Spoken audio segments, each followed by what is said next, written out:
Bismillahirrahmanirrahim. Assalamualaikum warahmatullahi wabarakatuh. Waalaikumsalam warahmatullahi wabarakatuh. Masih bersama saya Habibi KNR 14 Channel di acara podcastnya KNR 14 Channel.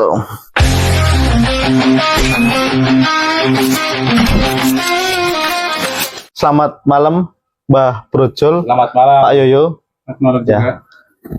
Alhamdulillah teman-teman KNR 14 Channel, hari ini tamu spesialnya adalah Pak Yoyo. Wis. Nama lengkapnya Vito Bagiono. Siap. Pak Yoyo adalah salah satu tokoh masyarakat juga di RW 14. Waktu saya kecil, saya ingat Pak Yoyo itu, saya bilangnya itu jenius ya, karena dulu itu belum ada apa ya, betulin HP di Pak Yoyo itu udah ada betulin HP gitu ya Pak Yoyo ya. Servis HP. Saya servis HP ya, betul-betul. Pak Yoyo. Kemarin-kemarin saya sedikit apa ya, terniang-niang ya. Itu Pak Yoyo itu katanya operasi mata. Ya, betul ya. Ntar suaranya lebih keras ya Pak Yoyo. Oke, siap. Itu ceritanya gimana sih? Dengar-dengar katanya operasi mata sendiri. Itu gimana Pak Yoyo? Tahu-tahu di rumah sakit. Jadi gini, ceritanya kan kita kan periksa biasa ya. Awalnya kita nggak kepikir adanya operasi, cuman memang rencana operasi kita di Semarang. Makanya kita nunggu-nunggu, kita nunda-nunda. Ya. Maksudnya sampai dengan siapa itu ada. Artinya kalau ke Semarang itu kan berarti ada yang nungguin, ada yang nemenin lah seperti itu.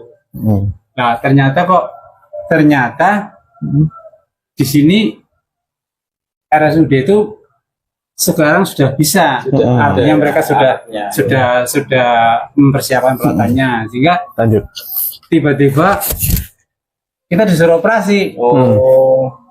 Kita coba ke lab, ternyata hasil lab sesuai standar, standar dari sana, sehingga otomatis ya oke lah. Nah, karena tidak ada persiapan, katanya besok pagi Bapak boleh operasi ke sana. Bu, ini saya tanpa pendamping. Oh, enggak apa-apa. Nanti pendampingnya pada saat periksa saja. Karena nanti ada beberapa yang harus disampaikan ke pendamping. Nanti pendamping yang akan diberitahu untuk proses berikutnya. Itu akhirnya saya datang ke sana ke rumah sakit sendirian. Dari rumah pakai sepeda motor, seperti layaknya orang mau beli bakso ya. Ke sana, begitu kita ngantri, udah lama ngantri. Ketika pintu dibuka, plongnya sudah terbuka, tapi buatin runtuh, grogi ya. Lama sana mereka sudah ganti semua, sampai kemudian rambut juga dikasih apa hair top ya, terus sana biar saya mau dikasih baju itu, Bapak pendampingnya mana? Bilang, loh saya nggak bawa. Lo katanya kalau pendamping, oh nggak bisa Pak, kalau operasi harus pendamping, karena nanti biasanya purna operasi kan tidak selamanya fisiknya itu akan sehat, otomatis karena habis beberapa jam nunggu, beberapa jam menanti, kemudian ada proses-proses sebelum persiapan itu kan ada, dan juga ada sedikit pembiusan yang otomatis dia punya imbas pada kesehatan. Akhirnya kemudian saya bingung karena ada di sana. Ini Bapak kalau sekarang tidak mendapatkan atau tidak ada yang pendampingnya, Bapak saya suruh pulang. Saya panik, tiba-tiba ingat ada sepupu, tak telepon, kebetulan lagi mau keluar. Oh Mas, aku mau operasi. Loh kamu sih? Loh Mas gimana operasi? Ya ini siapa nggak ada, ini dari petugas dari pihak kesehatan mengharapkan ada. Udah Mas aku sana lah, itulah akhirnya.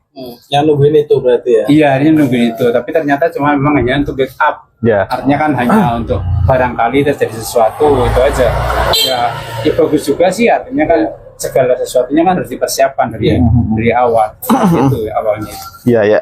Itu saya itu dengar Pak Yoyo operasi sendiri, saya itu lumayan lucu ya, artinya orang pada bertanya-tanya operasi sih ya gitu. Operasi kayak dolan tok ya gitu ya Mbak Brojol ya.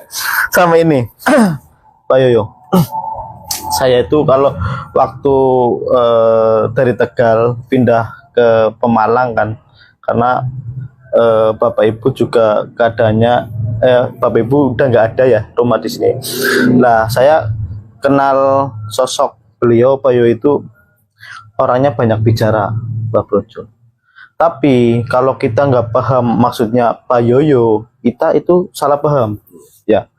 Makanya saya juga minta maaf sekali ke Pak Yoyo karena waktu dulu juga ada kesalahpahaman ya Pak Yoyo, karena emang kita belum saling kenal, ada omongan yang sesuatu yang tidak sreg, jadi itu. Tapi setelah tak pikir-pikir, oh ternyata ini Pak Yoyo sebenarnya maksudnya adalah untuk kebaikan RW 14 dan khususnya di RT 3. Tapi kalau ada orang yang tidak sepaham, bilangnya itu Pak Yoyo lah banyak omong. Sukanya komen. Iya, sukanya komen. Tapi setelah saya sadari, oh ternyata benar ya apa yang dikatakan Pak Yoyo. Dan sebenarnya Pak Yoyo ada kepentingan apa sih dengan mengatakan seperti itu? Padahal kan kepentingannya untuk kebaikan Kritiknya, RT 3. tapi kritikan yang bagus, yang gitu. membangun. Itu ya Pak Yoyo ya. Nah itu coba saya pingin Pak Yoyo sampaikan pemikiran Pak Yoyo khususnya di RW 14. Coba Pak Yoyo, apa Pak Yoyo? Iya, jadi gini ya. Lebih keras ya Pak Yoyo ya? Iya, jadi ini artinya sebenarnya hampir semua orang itu ingin berbuat lebih. Iya. Ya. Buat lebih. Artinya ingin lingkungannya, minimal lingkungannya itu bisa lebih, bisa maju lah bahasanya. Iya. Artinya dari segi jenis birokrasi, artinya surat menyurat mengenai di KRT-an atau kemudian hubungan, karena kan kayak kita ini kan sudah tua ya. Ya. Jadi pernah melihat masa-masa dahulu, masa-masa istilah bahasa Orde Baru ya. Masa Orde Baru sampai dengan masa reformasi sampai dengan setelah reformasi. Artinya ada 3 tahapan yang pernah saya lewati, sehingga memang ada beberapa kepentingan, ada beberapa kelemahan juga kelebihan dari masing-masing generasi itu. Artinya kemudian kalau ini sekarang sudah mulai terbuka, ya, beberapa udah mulai terbuka, ya kita harus bisa mengikuti. Ya. Karena kalau kita nggak mengikuti, kita bisa tertinggal. Artinya kalau kita tertinggal berarti kemunduran pada pola pikir orang-orang kita. Nah, saya ingin ini orang-orang kita tuh berpikir maju. Ya. Artinya gini, bagaimana supaya kegiatan dalam RT ini bisa di cover dalam 1 tahun misalnya. Jangan ada apa-apa baru rame gitu. Jangan, kalau bisa kita di awal di program dihitung benar-benar bagaimana dalam 1 tahun itu kita bisa terkoordinasi. Nah, kondisi itu sebenarnya kan kita sedang memberikan pelajaran, sedang mendidik, sedang memberikan contoh pada para generasi muda, sehingga generasi muda berikutnya akan lebih bahasa yang sangat sistematis ya, dengan baik. Perlu semacam ini. Kemudian jadi tidak ada peluang-peluang lagi yang jelek. Artinya dari tiap generasi menitipkan, sehingga otomatis ada alur yang masih satu arah. Pak, kalau kata sekarang orang sekarang, anak muda sekarang adalah satu frekuensi ya, Pak. Dia satu frekuensi, sehingga kalau udah satu frekuensi itu apapun akan lebih mudah karena sama-sama saling memahami. Seperti halnya panjenengan ketika panjenengan baru pulang di sana kan lingkungan berbeda. Walaupun pernah di sini ya, di sini tapi kan dalam pandaan tadi Orde Baru ya, di sini Orde Baru. Terus saat itu juga tidak punya apa-apa, dalam arti tidak punya pemikiran apa-apa. Ini sudah pulang sekolah, butuh apa-apa minta orang tua, udah selesai. Tapi setelah jenengan pergi dan pulang, jenengan sudah bawa istri, artinya sudah berkeluarga. Sehingga sebagai kepala rumah tangga otomatis pola pikir dan berpikirnya akan berbeda. Sehingga ketika pola-pola yang bisa dibawa kemari ketemu dengan orang saya yang agak misterius, jadi agak kaget. Itu saja sih sebenarnya sih, hanya kita ingin biar kita berpacu, artinya masing-masing itu punya semangat untuk membangun minimal lah di lingkungan kita, Pak. Karena nanti mereka juga toh setelah mereka sudah dewasa atau setelah mereka bekerja, setelah mereka sekolah lulus dan bekerja, mereka berkeluarga kan pindah ke lingkungan yang mereka masing-masing, sehingga ketika mereka pindah ke lingkungan yang baru itu dia akan membawa kayak semacam sesuatu yang baik di lingkungan sendiri. Dia akan bisa cerita, di tempat saya dulu ada orang yang senang berdebat, Punya kemudian gambaran lah ya. debat-debat itu menimbulkan sesuatu yang baik. Iya. Gimana kalau itu kita contoh? Kan, betul. artinya kan kita akan membuat semacam itu. Iya. Iya, betul. Saya itu gitu Mas Habibie. Ya, saya juga berterima kasih ya sama Pak Yoyo. Saya juga itu ya dapat masukan yang bagus gitu ya, Mbak Brojol ya. Ya. Masukan gimana kita harus planning ke depannya seperti apa. Saya lihat itu Pak Yoyo itu kadang pakai bahasa satire ya, satire untuk teman-teman yang sebenarnya paham. Tapi kalau teman-teman yang nggak paham ya itu dikira Pak Yoyo rewel ya. Aneh-aneh. Tapi Aneh-aneh. ya semoga teman-teman GNR 14 channel setelah melihat video ini paham apa yang dimaksudkan sama Ya. Pak Yoyo. Intinya apa? Intinya untuk kebersamaan, guyub rukun, dan untuk lingkungan RW 14 agar lebih baik. Gitu ya? Ya. Mbak Brojol, kepekaan dulu lah buat Pak Yoyo. Oke. Mbak Brojol, ada yang mau ditanyain ke Pak Yoyo? Ya, sebetulnya kalau dari kepemimpinan ya, seorang pemimpin itu memang harus saling bersinergi. Artinya meminta saran dari sesepuh ataupun dari tokoh masyarakat, tokoh agama. Jadi saran-saran apa beliau kan yang lebih senior kan Ya.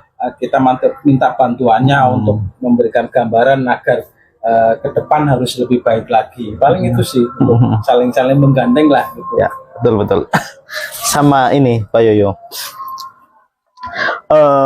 Kebetulan kan rumahnya Pak Yoyo itu kalau malam itu gangnya atau jalannya sepi ya Pak Yoyo ya. Betul. Itu kalau jam 10-11 itu kayaknya kalau berjalan sendiri di lewat samping rumah Pak Yoyo lewat jalan setapak ini kayaknya takut Naik Mbak jauh Brojol ya. kayaknya, kayaknya. Kayak ada yang ngikutin atau apa ya. Iya, saya jalan kaki nyampe-nyampe.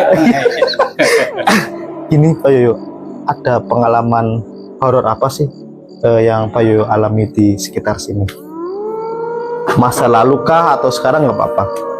Kalau dulu itu saya jadi ingat tadi kebetulan Mas Kendar, Ya. kakaknya Mas Yoyo tadi kan main ke sini. Iya. Itu ketika tadi dengan tanya ini saya ingat Mas Kendar dan ingat Mas Kendar, saya ingat waktu itu ceritanya kita begadang, lagi muda itu begadang sama Mas Kendar. Terus menjelang sholat subuh itu saya pulang. Karena kan ibaratnya orang macam langgar pas kayak subuh nanggung gini kan gitu. Saya tuh pulang. Pas jalan pulang itu ya nggak menaruh curiga atau berpikir akan ketemu apa gitu, nggak ngerti, ini pulang aja. Ada pengalaman yang menarik sampai sekarang saya juga nggak ini ya, nggak habis pikir. Waktu saya pulang di depannya rumahnya Bapak Fatur Rohim, itu kan sebelah baratnya karangan kosong. Iya, betul. Itu kan dulu ada Mbak Rahmat yang perempuan tuh ya.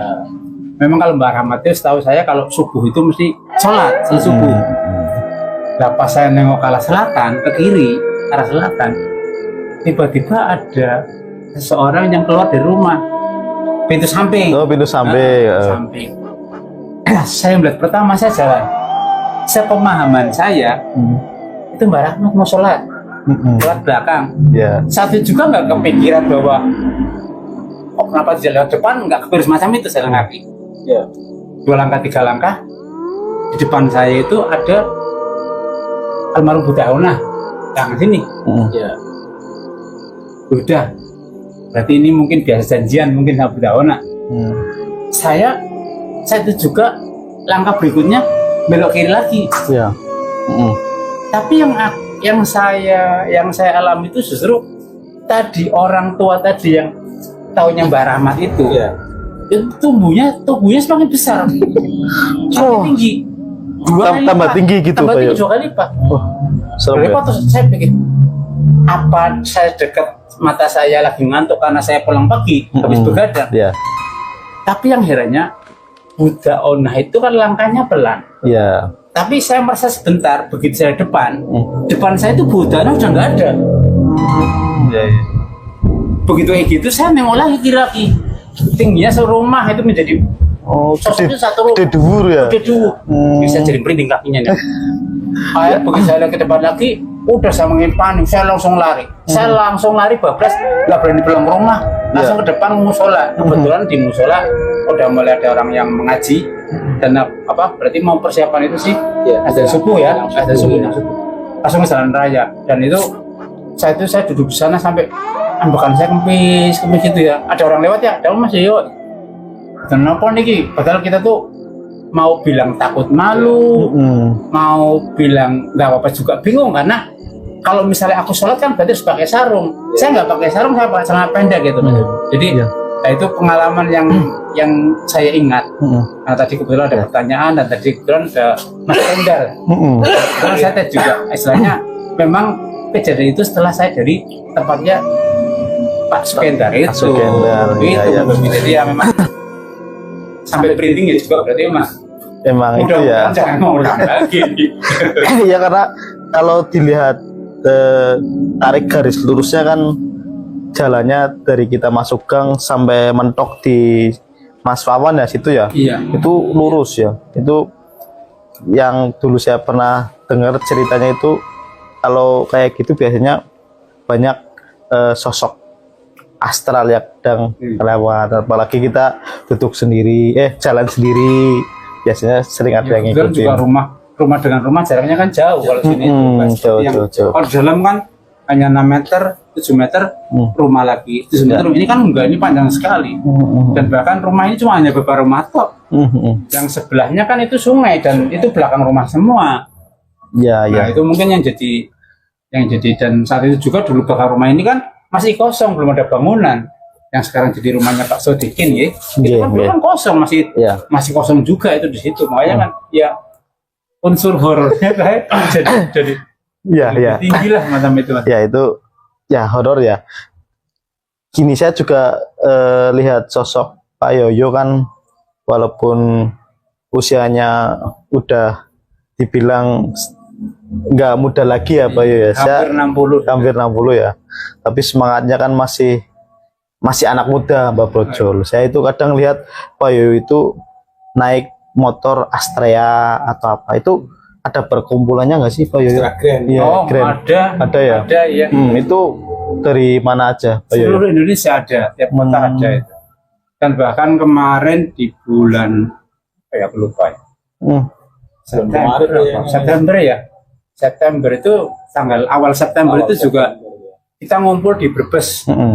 Di Brebes sana ceritanya ada semacam perkumpulan tapi tingkat nasional yaitu Jambore Nasional. Namanya klubnya itu berarti klub seluruh Indonesia namanya IKG. Itu perkumpulan Astrea semua atau iya semua. Hanya Astrea gitu? Iya. Berarti Ikatan Astrea Indonesia. Oh iya. Anggotanya banyak ya Pak Yoyo? Sekitar berapa kira-kira? 2000 ya banyak ya? Kemarin aja melihat dari itunya sekitar 2000, hampir 3000 kemarin dari absensi teman-teman itu ada 3000 itu kalau nggak salah bercampur jadi ada komunitas pengguna kendaraan yang sama tapi dia tidak masuk ke klub. Jadi mereka hanya penggembira sifatnya. Itu hampir 3000 kemarin di Brebes. Brebes itu tiap tahun diselenggarakan. Pak Yoyo udah berapa tahun ngikutin saya berarti grup itu? Tahun 2000 kalau masuknya klub kan di sebelum 2007 ya. Tapi kebetulan yang membawa klub Pemalang namanya Grape ya, Grand Astrea Pemalang itu kebetulan saya mendaftarkan ke Jakarta. Jadi kebetulan ada IKG itu sendiri agak vakum karena memang jumlah pemilik tiap kota itu kan sedikit. Nah, karena sedikit, kemudian kita kumpul lagi, terus kita juga masuk, berarti persis tanggal 22 November kalau nggak salah itu. 2007 itu kebetulan di sana ada klub GMT. Ya, GMT. Dan Grand Motor Team di Jakarta itu mengundang kita, mereka anniversary sambil ngumpulin istilahnya itu bahasa sekarang keren itu apa? Balungan besi apa? Pakai balung Pak ya. Jadi potongan-potongan itu kita kumpul. Iya. Satu ya. Itu akhirnya kembali setelah itu giat kembali dari mulai hanya kebetulan Pemalang itu klub yang ke-11, kalau nggak 11 13 itu se Indonesia. Terus baru sekarang diikuti banyak sekali tiap kabupaten.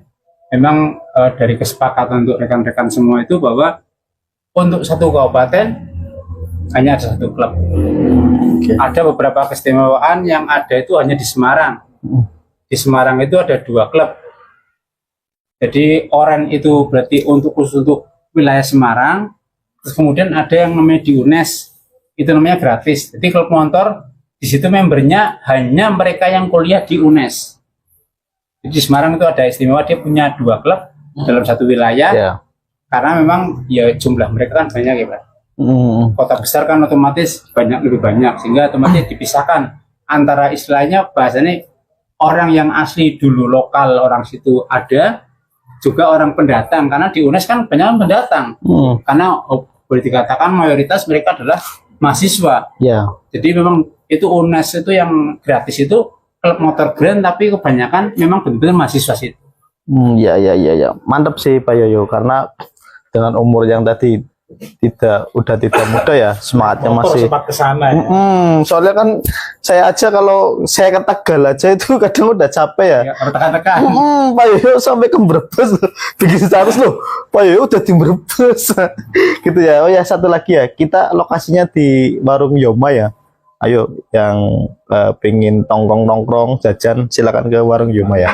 Warung Yoma ya gitu ya Pak Yoyo. Ya. Sama ini lagi, saya masih ingat banget ya, Pak Yoyo itu dulu juga kayak mengadakan siaran stasiun radio ya. Itu bisa ceritakan Pak Yoyo itu seperti apa Pak Yoyo? Karena saya masih ingat loh Pak Yoyo, suaranya Pak Yoyo siaran di sini kayak gitu. Coba Pak Yoyo ya. Jadi kan dulu itu ceritanya aku hobi elektronik. Kemudian pas lagi main ke Jogja, di Jogja sana lagi musim bikin pemancar kan gelap. Di sana kan aman turun nyaman saat itu loh. Karena banyaknya orang membikin kan akhirnya tidak seperti terlihat sekali. Sehingga dianggap mereka itu biasa semacam itu. Dibikin terus tiba-tiba pas saya pulang di Pemalang berpikir bagaimana kalau di Pemalang. Dan saat itu belum ada berarti pemancar radio. Iya, belum ada. Masih jarang banget ya. Berarti kan RSPD sama Alvina kalau nggak salah. Ya pemerintah daerah LPP LPPL apa ya namanya dulu. Nah itu saya boyong ke sini, kebetulan rumah memang sering untuk nongkrong. Nah betul kita coba satu persatu, ternyata dari beberapa yang nongkrong di sini dia punya potensi, pintar ngomong, suka musik. Ya akhirnya kita arahkan ke sana. Terus coba dengan pengalaman kita dengar radio, itu akhirnya kita itu. Dan kebetulan beberapa pecinta radio kita itu dulu 98,55 FM itu ada yang di Jakarta, dan di Jakarta itu sering muncul lagu-lagu yang belum dipasarkan, dia rilis dulu. Nah akhirnya saat itu ya bahasanya mungkin mencuri ya, karena kita merekam pakai radio bawa ke sini, sehingga kita kadang kelebihan itu kan kita muncul, radio ini sering merilis lagu yang belum ada di pasaran, lagu perdana belum dirilis Pak, belum dijual, mereka belum dijual, baru dibikin tapi sudah didengar di sini. Jadi di Jakarta dulu dipancarkan, kemudian kita dapat informasi itu. Kemudian memang genrenya kita tuh bukan nggak ada dangdut, bener-bener nggak ada dangdut, semua lagu pop dan barat, apapun itu ada semacam itu. Ya, terima kasih Pak Yo untuk cerita inspiratifnya ya. Ya pokoknya saya kenal Pak Yo itu waktu kecil itu, Pak Yo itu orang yang cerdas ya, karena tadi balik lagi belum ada yang servis HP. Pak Yoyo kayaknya di lingkungan sini ya, yang saya tahu waktu rusak ya, misal kakak saya Mas Kotir ke Om Yoyo aja dulu ya. Saya kenal Pak Yoyo itu orang yang cerdas. Ini untuk yang terakhir Pak Yoyo, pertanyaan terakhir, ada pesan-pesan yang mau disampaikan ke teman-teman GNR atau buat lingkungan RW 14 khususnya? Silakan Pak Yoyo. Iya. Jadi kalau saya pada intinya suka kepada orang yang berpikiran maju. Ya. Memang sedikit banyak masalah sih sebenarnya jadi orang berpikiran maju, karena kadang-kadang gini, kalau orang berpikiran maju itu yang sering-sering itu orang yang tidak dapat mengikuti, itu dianggapnya orang itu aneh.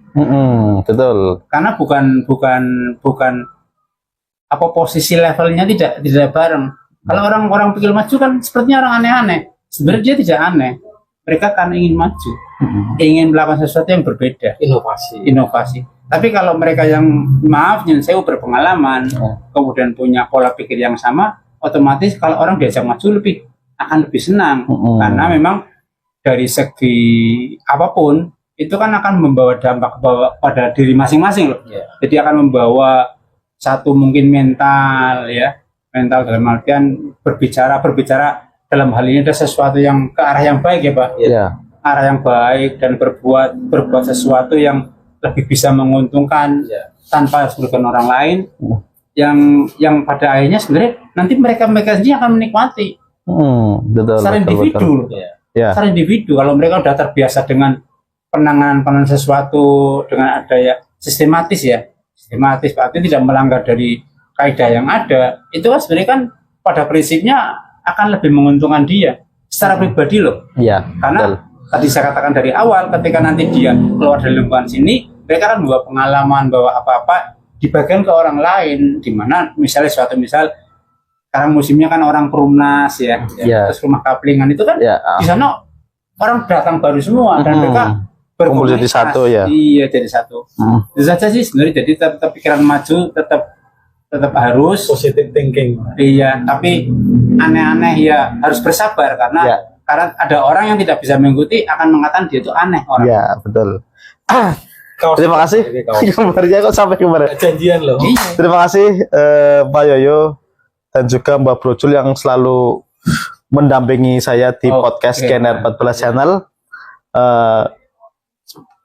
Semoga kedepannya bisa mendatangkan bintang tamu yang lebih inspiratif, tetap di channel GNR 14 Channel. Assalamualaikum warahmatullahi wabarakatuh. Waalaikumsalam.